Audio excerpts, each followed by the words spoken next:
Usa ka pagtuo, usa ka tingog, usa ka katawhan.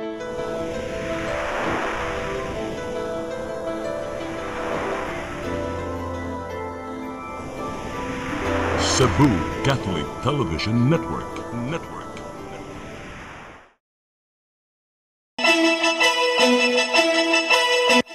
Uluhan sa mga balita sa Sayri 47. Nagkadayang pundok sa Sugbo, nagprotesta nuno sa ika-39 ng anibersaryo sa People Power Revolution. Kahimtang sa panglawas ni Pope Francis, arang-arang na. Motor bangka na luno dito sa isla sa Olango, tanang 51 kabasakay, luwas. Babaye nga daghang kaso sa pagpangawat og sakyanan ug uban pang krimen na dakpan sa dakbayan sa Bugo. Sugbo, Kabisayan ug Mindanao, Pilipinas og katawhan kutos maabot atong Sibya sa tibuok kalibutan mayong hapon. Live kita karon sa CCTN Channel 47 ug kini ang tulumanon sa nagunang kasayuran nga angay natong masayran. Ako si Dennis Tabar. Tulumanon sa patas nga mga balita ug opinyon. Ako si Danica Cabales. Kini ang Sayri 47.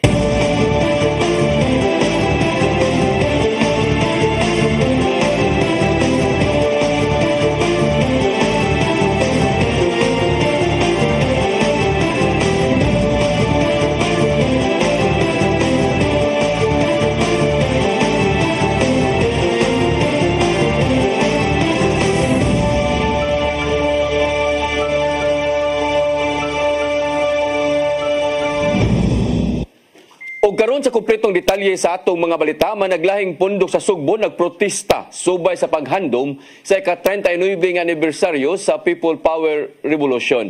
Akip sa ilang panawagan ang paglihok na sa impeachment trial kang Vice Presidente Sara Duterte.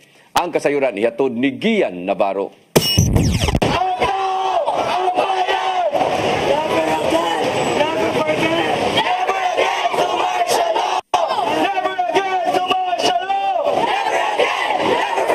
Bisan pa man og madag-umon og hanginon ng panahon, nahinayon ang protestang gipasiugdahan sa managlayng mga pundok dinhi sa Sugbo. Atol kini sa adlaw sa kasumaran sa EDSA People Power Revolution diin 39 katuig ng gihandom. Gisugdan kini sa pagmarcha gikan sa Osmeña Boulevard kutob sa Dalan Colon. Sa gihapon gipanawagan nila nga sulbaron sa kasamtangang administrasyon ang mga sulirang gihambin sa nasod. Gikan kini sa taas nga presyo sa palaliton ug pagsumpo sa mga pagpang-abuso sa katawhan. Sumapa ni Jaime Paglinawan sa Bayan Central Visayas nga apil sa ilang gipanawagan mao ang paglihok na sa impeachment trial kang Vice Presidente Sara Duterte. Ilabi na nga gipatubag na sa Korte Suprema ang mga magbabalaod bahin sa gidusong petisyon sa kampo sa Vice Presidente. Na may article of impeachment na gipasa sa Kongreso, dapat unta ang atong mga senador moaksyon na niini aron matagaan og hustisya ang atong mga magbubuhis, matagaan og makita gyud asa napunta ang minilyon nga gigasto. Ipatuman sa upat ka mga LGU sa Sugbo ang class suspension sa public schools aron paghandom ning mahinungdanong adlaw. Walay klase usab ang Catholic schools alang sa paghandom na usab ning mahinungdanong bahin sa kasaysayan. Butang nga gikalipay o gihangop sa nisgutang mga grupo. I-defy nila ang order ni Marcos nga padayon ang trabaho, padayon ang eskwela. So kaybalo sila nga gustong tabunan ni Marcos Jr. nga usa ka signifikante apil sa kasaysayan karong adlaw Pebrero 25 nga napalagpot iyang amahan. Panawagan karon sa mong grupo ug sa ubang sektor ang kanuning paghandom sa EDSA Revolution diin gitangtang sa katawhan ang diktadoryang Marcos. Samtang gitataw sa habig sa Malacañang nga walay intensyon ang kasamtangang administrasyon katangtangon og kalimtan na lang ning mahinungdanong bahin sa kasaysayan sa Pilipinas. Gian Navarro, CCTN News. Department of Social Welfare and Development 7 naninguhang masabtan sa 4-piece beneficiaries ang ilang responsibilidad matag eleksyon. Hinungdan nga gilakip sila sa Voters Education Campaign uban ng Commission on Elections. Ang kasayuran hatod pagbalik ni Gian Navarro. Gipatigbabaw sa Department of Social Welfare and Development 7 ang katungod sa matag Pilipino nga makapili og saktong leader karong eleksyon 2025. Maong gitinguhan nilang masabtan ilabi na sa mga nakapaymos sa Pantawid Pamilyang Pilipino Program con 4 Peace ang ilang tulubagon sulod sa presinto. Sukad sa miaging buwan, gipaubos na sa Voters Education Campaign ang mga 4-piece beneficiaries uban sa pakigalayan sa Commission on Elections. Gawa sa ilang responsibilidad nga mao ang pagpili og haom nga kandidato sa ilang lugar. Gitudluan ang mga nagpahimos kung unsaon paggamit sa automated counting machine. Kabay namang kalihukan sa serya sa ilang mga pagpasabot ngadto sa mga kabus isip tigdawatan og tabang gikan sa gobyerno ubos sa mga programa. Sumapa ni Regional Director Shalane Marie Lucero nga nimong maayo ang dagan sa mong kampanya nga gipaygayon sa pipila ka bahin sa Sugbo.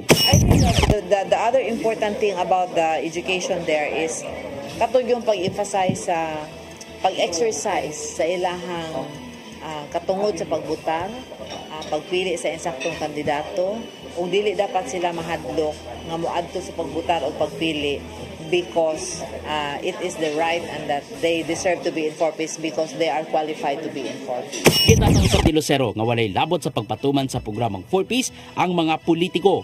Pasabot nini, walay gahom ang mga local elected officials sa paglakip o pagtangtang sa mga proyekto ang usa ka residente. Aron maligon pa ang pagpatuman sa mga lagda, nagpagawas ang DSWD-7 og circular order ngadto sa matag LGU. Ay gi-issue ang DSWD nga circular about the anti-EPAL. Ang katuyuan ana nga kinahanglan masabtan gyud sa mga beneficiaries nga ang kanang ilang pagsud sa 4-piece dili na binuhatan sa usa ka politiko or matangtang sila sa 4-piece tungod sa usa ka politiko. Usab nga mapadayon sa DSWD among lakang ilabi na nga nagkainit na ang kawa sa pamulitika sa lokalidad. Gian Navarro, CCTN News. Dead of sale sa mga luna sa barangay Mambaling, siyudad sa Sugbo alang sa itukod nga package 2 sa Cebu Bus Rapid Transit permado na ni Mayor sa Mayor. Kini human nga gipangandama na sa Department of Transportation ang pundo alang sa pagpalit sa maong mga luna. Ang kasayuran ihatod ni Mary Rose Sagarino. Pirmado na ni Mayor Raymond Alvin Garcia ang deed of sale sa 11 ka mga luna sa Vistal Street sa barangay Mambaling, Dakbayan sa Sugbo. Alang kini sa nagpadayong katukuran sa Cebu Bus Rapid Transit Project. Gamito na ang maong mga luna sa habagatang bahin sa Dakbayan alang sa Package 2 sa CBRT Project alang sa rutang South Bus Terminal paingon sa South Road Properties. Gibaligya sa mga tag-iya ang maong mga luna tungod kay maapektuhan man sila sa itukod nga bahin sa CBRT. Gipasalamatan hinuon ni Mayor Garcia ang mga tag-iya sa nahisgutang mga luna nga nisugot sa pagbaligya alang sa pagpadayon sa maong proyekto. Suma pa sa mayor nga alang lamang kini sa kaayuhan sa kinabag-ang Sugboanon. Gipalit sa kagamahanan sa syudad ang maong mga luna human gi-download ang pondo gikan sa Department of Transportation. Nasayran nga naa sa 52.2 million pesos ang kantidad sa nahisgutang maong mga luna. Diin mi kantidad kini og hangtod 86,000 pesos per square meter base sa nahimong appraisal. Mary Rose Sagarino, CCTN News. Military Assistance Fund ngadto sa Pilipinas nga mokabat og $336 million wala gilakip sa gipatumang foreign aid freeze sa Amerika. Gihangop kini sa Malacañang tungod kay dako og ikatabang alang sa seguridad sa kaugalingong soberanya. Ang kasayuran hatod ni Gian Navarro. Gihangop sa Malacañang ang desisyon ni US President Donald Trump nga dili ilakip ang $336 million nga hinabang sa Pilipinas ubos sa gipatumang foreign freeze aid. Gamito na mong pundo alang sa modernization sa puwersa sa seguridad sa nasod, ilabi na nga gibantayan gihapon ang kaugalingong soberanya. Sumapa ni Press Officer Undersecretary Attorney Claire Castro nga dako og ikatabang ang wala paglakip sa military aid sa gipahunong nga hinabang gikan sa Amerika. Taliwa kini sa gipatumang direktiba ni Trump diin did-an sa Amerika ang paghatag og ayuda sa ubang nasod sudod lang sa 90 ka adlaw. Samtang gikumpirmar ni Philippine Ambassador to the United States Jose Manuel Babes Romualdez nga kabahin lang among hinabang sa $500 million nga foreign military financing nga una nang nauyunan sa US Congress. Kini mo'y nahimong abag sukad di kanhi US President Joe Biden sa miaging tuig aron pakusgan pa ang seguridad sa kaalyado nilang mga nasod sama na lang sa Pilipinas. Gamiton ang maong hinabang aron pakusgan pa ang kaymanan sa armadong kusog dinhi sa nasod. Sanglit usa sa mga gipanalipdan mao ang West Philippine Sea nga giilugan karon sa nasod nga China. Ian Navarro, CCTN News. May arang-arang og jutay ang kahimtang sa panglawas ni Pope Francis bisan pa man sa talandugon niyang kahimtang karon. Matod sa buhatan sa Santo Papa sa Vatican City, nga dili pa angayang ikabalaka ang panglawas sa 88 anyos nga opisyal o gigamitan pa hinuon og oxygen si Pope Francis aron makaginhawa pa og tarong. Dugang pa sa buhatan nga nakigistorya na ang Santo Papa sa kaparian gikan sa Gaza aron iyang panalanginan. 11 kaadlaw na nga nagpabilin sa tambalanan ang maong opisyal sukad nga gida siya niadtong Pebrero 14 nakapahuway na sa kini og tarong. Motor bangka nalunod dito sa isla sa Olango. Tanang 51 ka mga sakay naluwas. Kana og daghan pa mga balita sa pagbalik sa Sayre 47.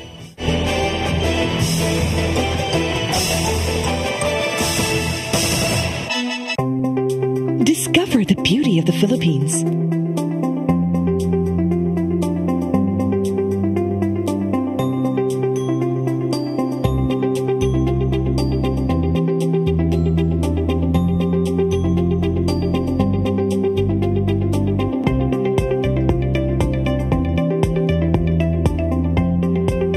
With Philippine Airlines, the country's flag carrier.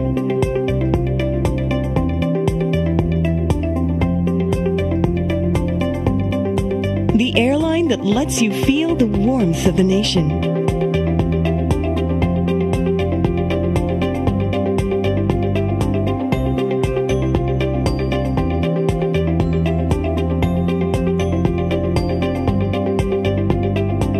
Mabuhay.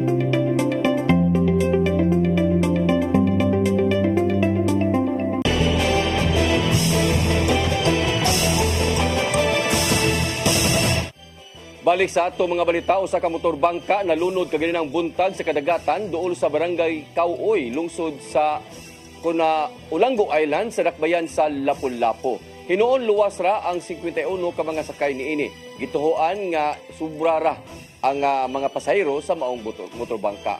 Ang kasayuran ihatod ni Cristel Joy Filerca. Luwas ra ang tanan 51 ka mga pasahero ug crew sa usa ka motor bangka nga nalunod sa kadagatan sa barangay Kauoy, isla sa Olango, pasado alas 11 kaganihang buntag tungod sa kadagko sa bawd. Ang maong motor bangka gikatahong gikan sa Caubian Island ug adton ta kini padung mudungka sa barangay Kauoy.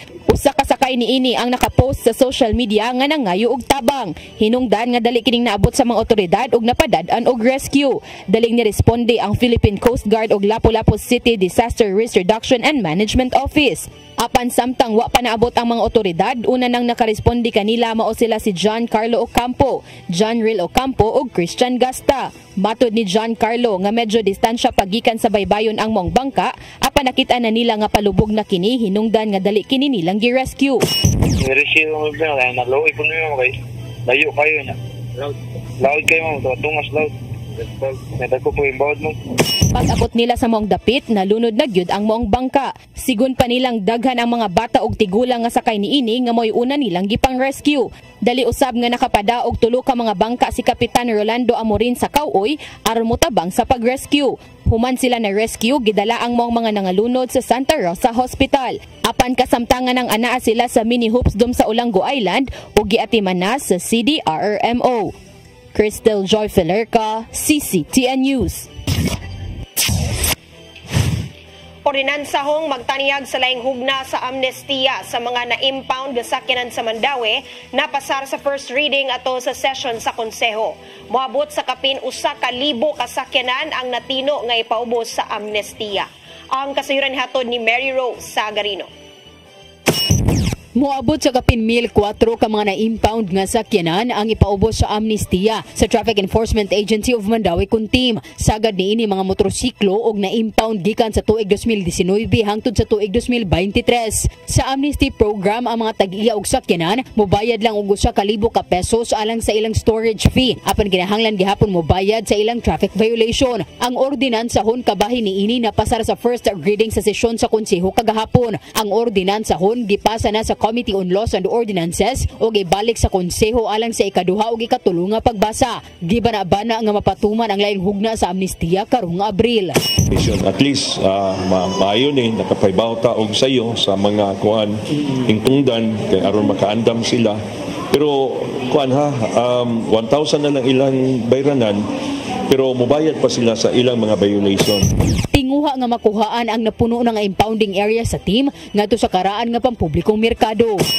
Lain lagi ni mas daghan ang atong paningkamutan nga madaghan ang maka-avail sa amnesty. Ang dakbayan ni pahigayon na og susamang amnesty program ni adtong tuig 2023 apan anaa lang sa kapin 60 ka mga sakyanan ang na-claim.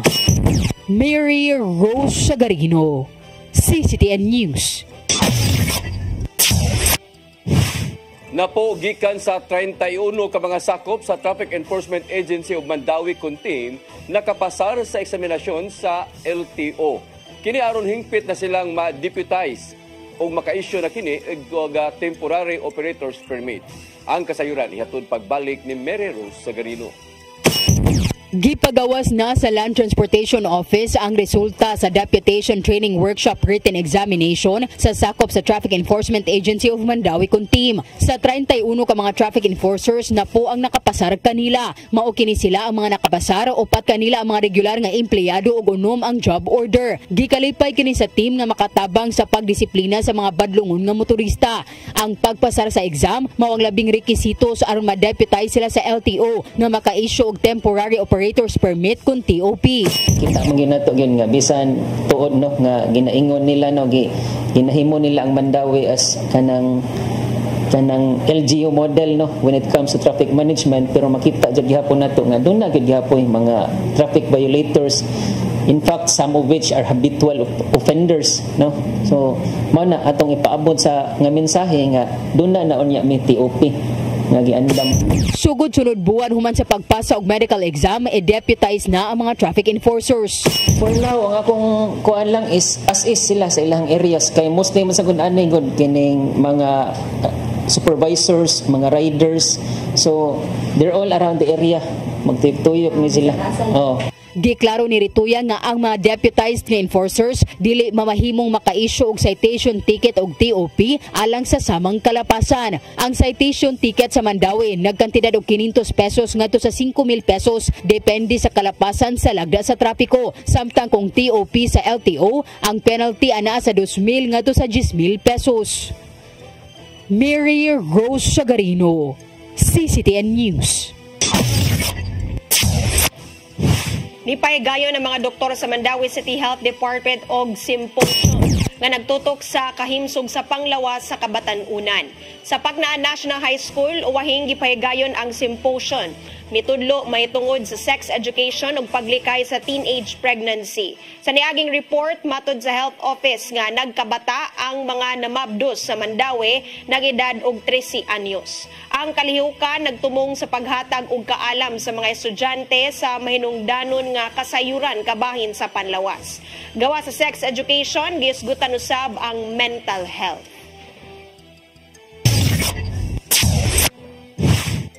Maestra nga giingong gitulis sud sa tricycle sa Lapu-Lapu niadtong Domingo sa gabi ni tingog na og nihatag og katin-awan sa nahitabo kaniya. Samtang nidangop na usab kini sa kapulisan aron magpablatter. Ang kasayuran ihatod ni Crystal Joy Filerca.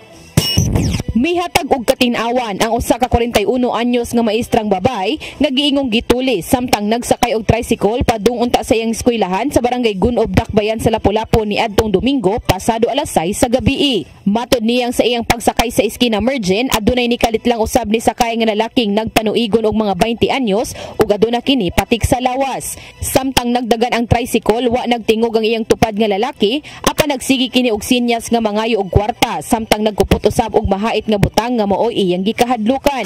Ug pawala man siya ni tingog ana ra man siya. Then mo lagi nahadlok ko mo decide ko nga muhunong dito sa Pacific Grande. Dugang pa sa grade 1 teacher nga nagsigi siya og hatag og sinsiyo sa mong lalaki tungod sa iyang kahadlok. Niana naman sad ang iyahang kamot.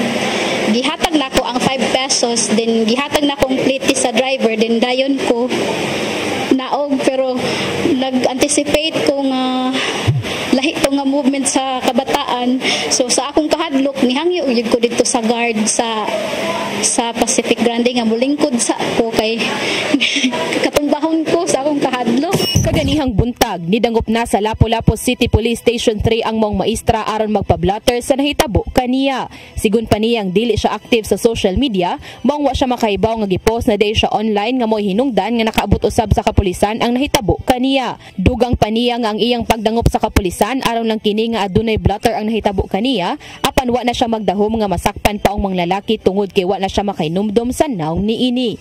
Crystal Joy Felerca, CCTN News. Mosunod, babae nga daghang kaso sa pagpangawat og sakyanan ug uban pang krimen nadakpan sa dakbayan sa Bugo. Kana og daghan pa mga balita sa pagbalik sa Sayri 47.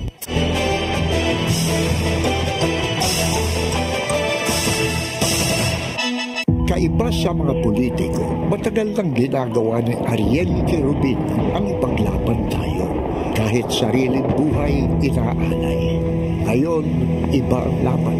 Pero tuloy ang misyon ni Ariel Querubin, ang ipaglaban tayo. Kung medalya ang sukatan at hindi pera, si Ariel Querubin ang ating bayani na karapat-dapat sa Senado. Pag may Ariel Querubin sa Senado, may bayani tayo sigurado.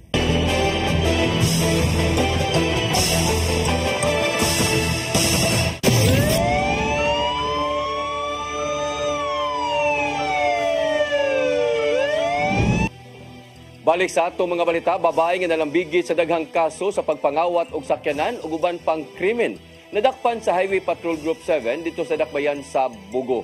Ubay-ubay pa nga mga kaso ang iyang atubangon diha sa korte sa dakbayan sa Lapu-Lapu. Ang kasayuran ihatod ni Arnold Bustamante. Babae nga nalambigit sa Rentangay o Rent Sangla o nagatabang og daghan nga mga kaso ang nadakpan kini sa mga sakop sa Regional Highway Patrol Unit 7 human malutsan og warrant of arrest sa kasong murder gigiluwatan sa korte niadtong Martes, Pebrero 18, 2028 siyang balay sa Barangay San Miguel, lungsod sa Cordoba, probinsya sa Sugbo. Ang nasikop gila nga si Jessica Suan Sanchez, 54, nga residente sa Cordoba ug sa Barangay Tindog, lungsod sa Medellin. Dala sa Highway Patrol Unit 7 ang warrant of arrest nga gi-issue ni Honorable Judge Clyde Lilith Lubidica, ang acting presiding judge sa RTC Branch 79 sa Dakbayan sa Bugo sa kasong murder nga wala gitugot nga piyansa ang korte. Tinitsahan atong Enero 23, 2025. Mato ni Police Lieutenant Colonel Wilbert Parilla, ang Regional Chief sa HPG7, nga man nila madawat ang kamanduan sa korte nitong Enero 23, ila din kining nga gi-monitor. Nakadawat og impormasyon si Parilla nga nasikbatan si Sanchez sa Cordoba. Ila din kining nga giumol ang tracker team sa pakigalayon sa Bugo City Police Station. Pinagi sa hipinini nga si Police Lieutenant Colonel Leo Lugruño alang sa manhunt operation og malampuso nila nga nadakpan. Then as a backgrounder, the accused is also involved in Rentangay or Sangla scheme, no? So there are 4 persons nga miyari sa to ang office hing reklamo nga nabiktima sad sila ni Jessica Sanchez. So that's why she is one of our target. And in fact, we are able to file a case of R18883 or carnapping on January 21 against the accused at Lapu-Lapu City Prosecutor's Office. Si Sanchez kilambigit kini sa kapatayon sa barangay konsyal sa Kugon, Dakbayan sa Bugo neto September 7, 2024 alas 8:30 sa buntag. Si Antonio Harry Oporto Godines, 57. Si Godines sakay siyang motorsiklo paingon sa iyang balay apan karit lang siya nga gipusil sa makadagang higayon tumong sa lawas ilibina sa likod niini gamit ang wala matino nga kalibre sa armas. Human sa insidente dali nga misimat ang duha ka mga suspitsado samtang ang biktima gidala kini sa Cebu Provincial Hospital sa Dakbayan sa Bugo Bugo pinagi sa City of Bugo Emergency Rescue Team apan gideklara siya nga dead on arrival sa mga doktor. Sa gihimang investigasyon sa Bugo City Police Station pinagi sa hipinini nga si Police Lieutenant Colonel Alan Rosario nasuta nga duha ka tawo aga nagpusil sa biktima ug migawas ang pangalan ni Sanchez nga mo'y nagmaneho sa usa ka Mitsubishi Mirage nga unang nakitaan sa wala pa mahitabo ang krimen.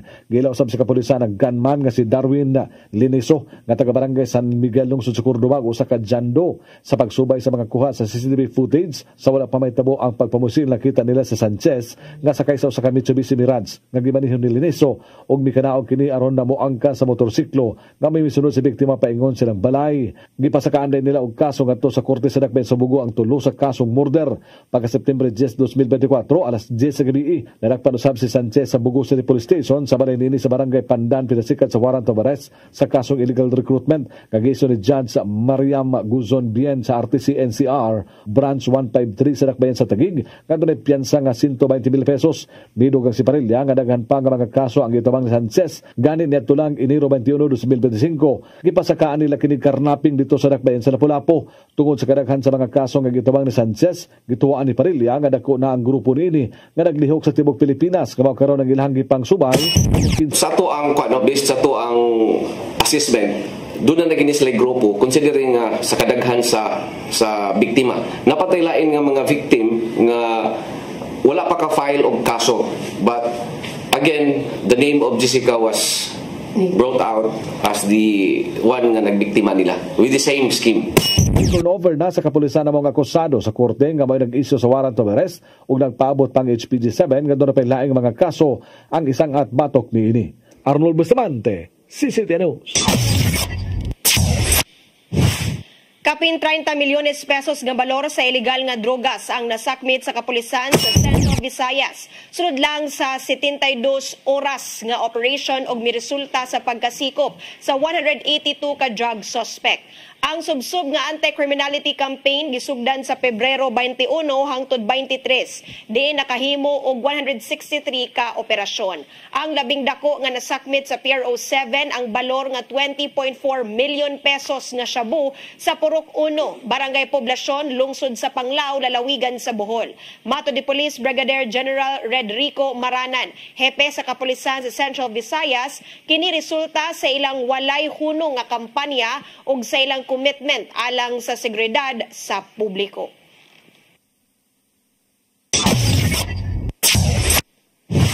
Gisusi sa kabumirohan ang sunog nga niulbo kagabi sa usa ka bodega sa Borromeo Street, Barangay Santo Niño, ning Dakbayan sa Sugbo. Nagsugod ang kayo sud sa 799 Plastic Products Trading nga giduma sa Tyson Pablo Law. Dali miresponde ang mga bombero human nakadawat sa alarma pasado alas 9 sa gabi.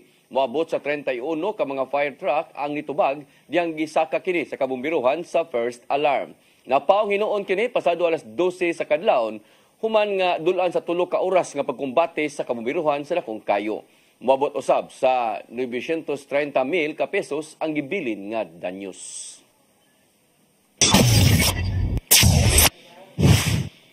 Mo kadto naglangkob sa atong mga balita sa Sayre 47. Ako si Dennis Tabar. Ako si Danica Caballes, sangtod ugba sa inyong paboritong tulumanon.